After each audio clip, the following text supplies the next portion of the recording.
well. Just what do we have here? Trying to escape? Are you, angelfish? I wouldn't do that if I were you. That chain's solid iron. You'll tear your tail off if you keep trying to wiggle out of it. I just came to check in on you, that's all. How's your fever? Giving me the silent treatment, eh? Come on now, lass. I know you probably like nothing better right now than to drag me under the waves and drown me. But believe it or not, I still care. Are you feeling any better? I'll take that as a yes. Glad you're back on your... well, not your feet, I suppose. But anyway, how'd you get well so fast? Is that your magic at work then? Ah, so you'd had legs for too long. Curious. A little time out of the water and your tail turns to legs. Useful for helping you back to the sea if you get beached. But you can't stand to have them forever. Is that right? Before long, your body starts aching for the sea once again. Hey, I know the feeling. How long had you had your legs before I found you? Blimey, a full week. No wonder you're in such bad shape. Don't be afeared. We'll keep your tub full. I can even have my men haul up some seawater if you prefer. No reason for you to be uncomfortable. Right. Gotta keep you in good shape for Barlow. Barlow? Oh, trust me. You don't want to know. Are you sure? Alright. Don't say I didn't warn ye. Black-hearted Barlow, also known as the Dread King. He's the most fearsome pirate that ever sailed the seas. Have you heard of the Kielmar Isles? Or the Emerald Coast? Well, maybe not with the living under the water. But there used to be villages all up and down its shores. There be none there now, thanks to him. They didn't even have anything of value. He did it purely for the fun of it. They say the smoke from the burning could be seen all the way in Angora. Most pirates live according to the code, but not him. He's got no qualms about killing the innocent. Like you. No. He won't do that to you. You're a rarity after all. The only thing he loves more than pillaging is treasure. He won't hurt something as pretty and valuable as you. What will he do with you? Well, I don't know. What do I care about what he does with his trinkets? By then, I'll be gone sailing off into the sunset. A free woman at last.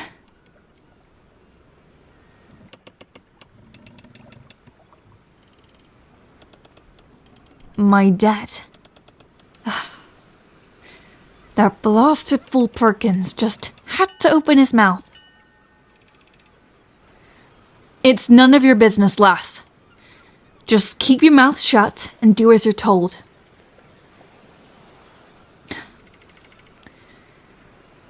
All right. I suppose I do owe you that much. Long story short, I was shanghaied as a lad. Barlow brought me aboard his ship and said if I wanted my freedom, I had to earn it. He put me to work here on the Rose, and eventually, after I proved myself, he made me the captain.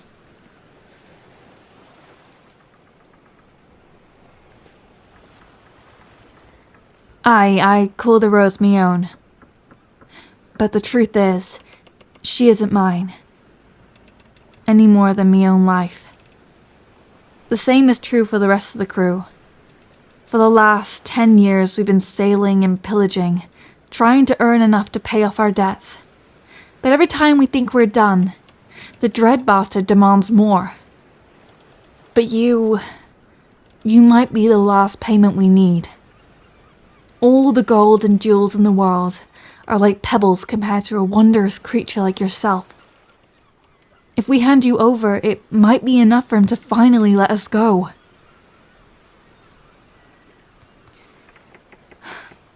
Aye. So, you see, it's really nothing personal. If there were a way I could get my freedom without hurting you. But it is all I got left to live for. And I won't let this chance pass me by. Well, now I've told you all about myself. Far more than I've ever told anyone. What about you, Angelfish? What was your life like before this?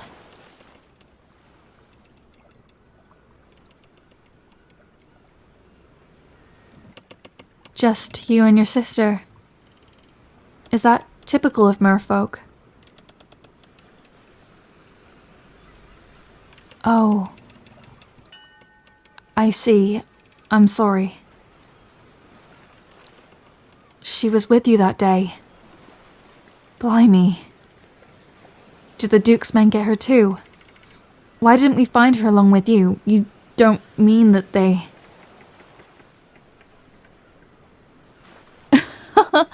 Oh, Bones, you scared me there.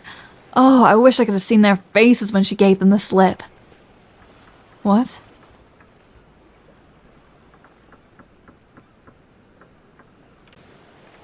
You threw yourself in front of her when you saw the net coming. Oh. So they would have gotten her. But you protected her. Blimey, you're a brave one, lass. But there aren't many in the world who'd be willing to do that. I can imagine. But anyway, 'twas a noble thing you did.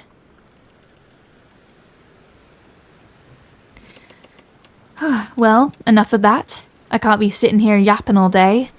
I've got to get back to my duties. There's a storm a-brewing between us and Angora.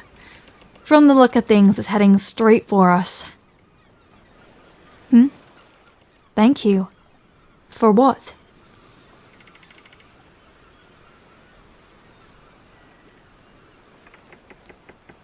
For talking to you. Oh, you're welcome. Though, don't get any ideas. You're not going to be able to talk me into letting you go. No matter how much of a silver tongue you've got. You know that, don't you? Good. And, don't go using any strange merfolk magic on me. Trust me, I'll know. If I find you trying to charm me, I'll have no choice but to lock you down in the brig. Now, be a good girl while I'm gone. Savvy? I'll be back later tonight. Mayhap if you behave, I'll even bring you a little something when I return. Good. See you later then, Angelfish.